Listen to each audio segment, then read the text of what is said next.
the furnace just kicked on.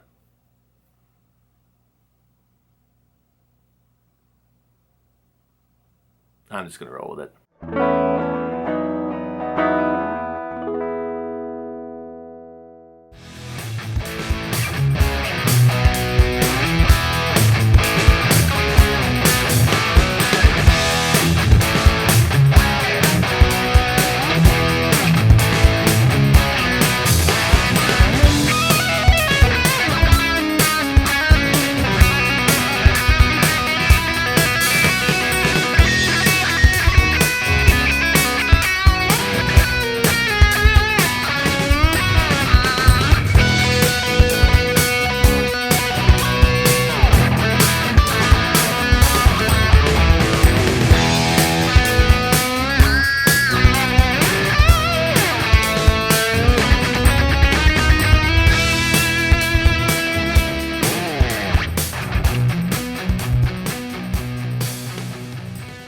It wasn't until earlier this year I found an Epiphone online for like $120, $140, something like that. And it blew me away.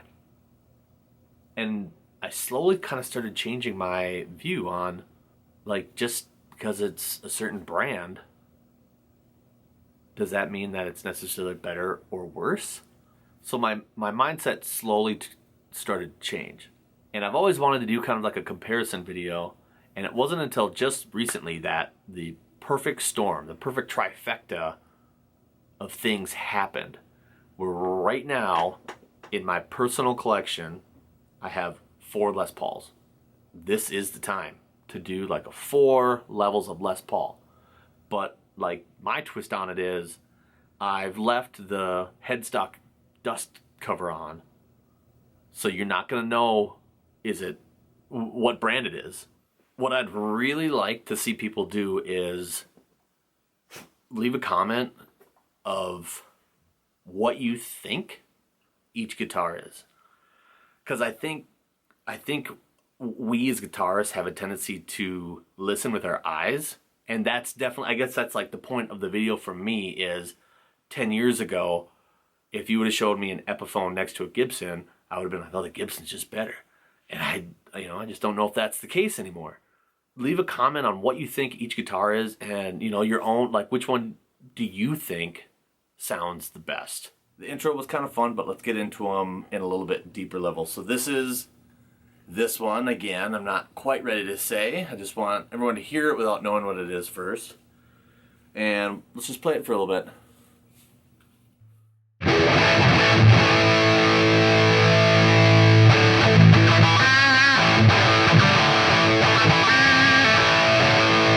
Plays really nicely. It feels good under the hand.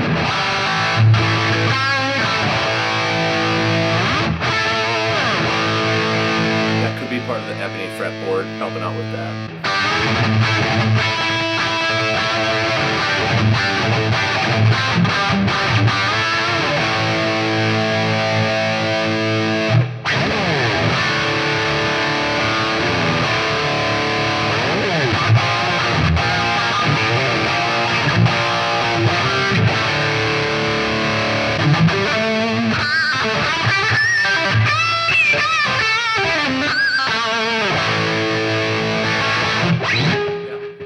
So that's this one.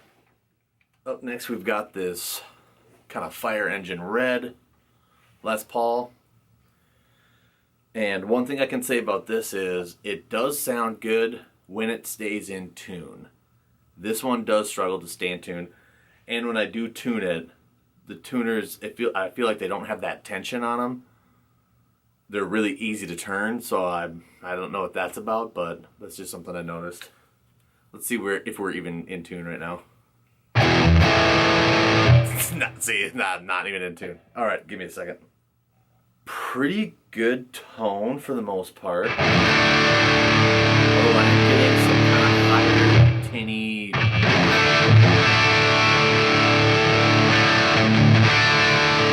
Fuzzy kind of. I don't know if that's coming through at all.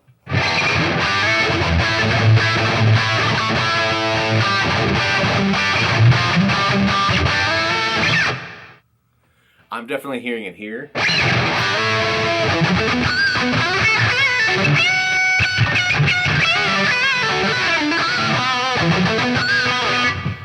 Plays very nice, it's very smooth.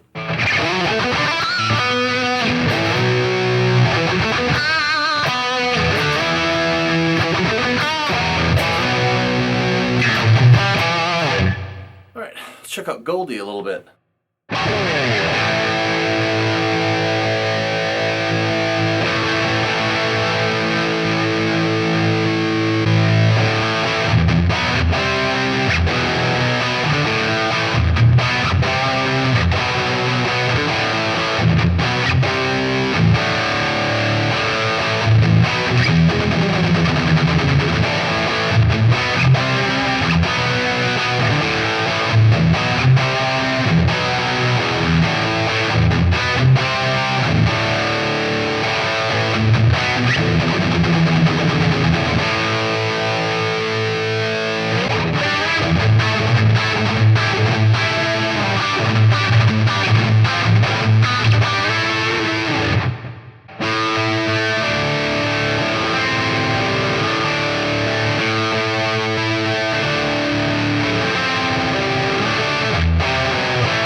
Last but not least, let's take a look at this one.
Sound demo on this one is this one, and this is a 1993, make sure it focuses there, 93 Gibson Les Paul Studio. And this was my first Gibson. This was the one that when I graduated from Epiphone to Gibson, I was like, oh, I'm in like the next level now. I mean, I love having this, and between the four of them, I think this one ties with another one as far as moving around the fingerboard, bends, and, you know, an overall playing comfort and whatnot.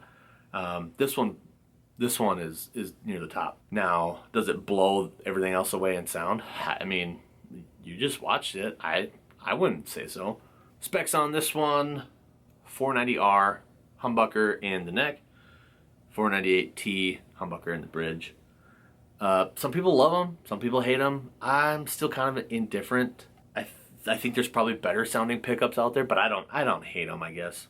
Would recommend this if you've been playing for a while and you're like, I don't know what to get. I really like my Epiphone Les Paul. Then 100% I would get this one. Yeah. Goldie is a Gibson. So this is this is kind of a special one. I've got another video on it, so if you've already seen it, you probably already knew it. But this is actually a 30th anniversary. Let me see if I can.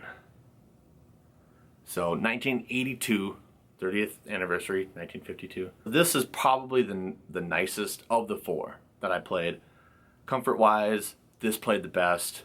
It kind of ties the studio that I talked about earlier. Well, the pickups in this, I always thought were burst buckers, but I'm reading some things on the 30th anniversary that they might actually be Tim Shaw designed humbuckers, so that's pretty cool. Sound wise, I think this one probably did sound the best if I had to guess. But then again, you know, specifically for this one, because of the 30th anniversary, you're probably looking around that $3,500 to $4,500 range. If it was just kind of your regular Les Paul Standard from 1982, you know, you're still probably talking a couple $1,000s. So I think it probably did play the best, and it did sound the best. But that doesn't mean I can recommend it as like, oh, it is the best, because it is maybe the best choice for some people, but I wouldn't recommend this if you're like just getting into guitar. If you've got some dollars to spend and you know, that's not a big deal, yeah, go for it, you know. All right, the next reveal was this red Les Paul, and this is kind of a wild card. I actually bought this because it came with a case. And so for, I believe, like $120, I got this plus a hard case. So my original plan was to just keep the hard case for another Les Paul, and then, you know, I don't know, sell this one and just get rid of it, because I didn't really care. I just wanted the case. And then it showed up, and actually it was in pretty bad condition. But just for fun, I was like, oh, it's not too bad. I'll clean it up, put new strings on it, set it up. And I was like, oh, okay, that sounds way better than I thought. And then I started looking at it, and it's got this checking around the binding. It is a bolt-on neck, but that, I guess that doesn't really bother me. I don't know what pickups are in it, because I don't know what brand this is. I mean, I could pull them apart to see if there's some sort of identifiable information in there, but I haven't been able to identify the year. I don't know anything about this guitar. It's got unbranded tuners, unbranded pickups. Yeah, it's just a Les Paul dupe, but I think it sounds great. I can't tell you to go buy this guitar because I don't know where you can even find it, but this was kind of my wild card. Like, if if you see something, you know, for like $100 or something, and you don't know if you should try it, just, who cares? Try it out. You might love it. Highly impressed with the dupe, with the Les Paul dupe. Again, if you recognize this headstock, let me know. Nothing on the back. No serial number. No stamps. But this was my wild card. This was the one that I was hoping people would be like, oh, that red one is like a standard. And it's absolutely not. The thing that will probably give it away is in the video you can really see like this routing, and I don't know that you would ever see that on a Gibson or Epiphone Les Paul. Yeah, this was my wild card. I don't know what it is. It's a cheap Les Paul dupe, and I think it's killer. This beautiful little sunburst. That was an Epiphone. So this is the Special 2. The main components of this, 650R in the neck pickup, 700T in the bridge. As you probably saw, one volume, one tone, which I don't know if that makes a big difference, but it's a different wiring configuration, so that could play on how the signal is routed. And then it's got a Laurel fingerboard. This played pretty good. I would say that this actually is probably one of my favorites for the cost and for what you're getting out of it. You can't beat it. Would I gig with this? I don't know. I would gig with this as a backup for sure. Like if my Explorer breaks a string and I've got this side stage to switch out, 100%, I would. Highly impressed with the Epiphone. Really dug this guitar. If you're a beginner, okay, so if you're a beginner, this is the winner. Get this guitar. Don't spend $3,000 on a guitar. This is the one, for sure. If you were to just play those for me, no video, just audio only, I don't know that I could really say that one sucked. I think I liked them all. So it kind of begs the question, A, was there too much gain? That's the way I like to play. but you start to get into a level where it's like you could plug in a stick with a string and it's going to sound that way. Or B, is it, you know, they always say like tone is in the fingers. Do they all sound decent to me because I'm the one playing them? I definitely think a conversation could be had about price, build quality, and then where the line is of diminishing returns, where you're paying X amount of dollars and you're not really getting that back. The jump from the Epiphone to the Les Paul Studio for an extra few $100s, I feel, you know, when you're ready for that move, is probably worth it. The playability is quite a bit better on that Studio. I think that was a good jump for $800-900 extra. There was a decent jump in tone. There's a decent jump in build quality. And then you do get the Gibson on the headstock. The jump from the Studio to the Gold Top, that's where I can't really recommend that the Gold Top is just the best, because you might be getting 5% better playability, 5% better tone, but you're paying like 3 to 4 times what you're paying for the Studio. So at some level you're gonna want that, but my guess is for most people that jump isn't probably gonna be worth that money. And then the red wild card, that was just fun. You know, again, if you handed me that, I would play it and I would enjoy it and I would have fun. It does the Les Paul thing, but without knowing a little bit more about it, I just can't. You know, I wouldn't sell my Epiphone or Les Pauls or my Gibsons for that. Definitely was a fun journey to go on, just cleaning it up and getting to hear this thing sing. It was in pretty poor condition, so the fact that, you know, I got to clean it up and make a guitar be a guitar again, that was pretty cool. But I don't know that I would really recommend, you know, buying that and using like some off-brand, you know, Les Paul dupe as your main guitar. But it was fun. This was a super fun video to shoot. I'm glad you guys watched it. I'm glad you guys are hanging out with me, enjoying this. Let me know what you think as far as, did you guys catch something through your speakers that, you know, maybe I'm just like, I'm having so much fun that this was just awesome, and maybe one of them does suck. Maybe I'm like, yeah, this Epiphone is awesome, and you think it sounds like trash.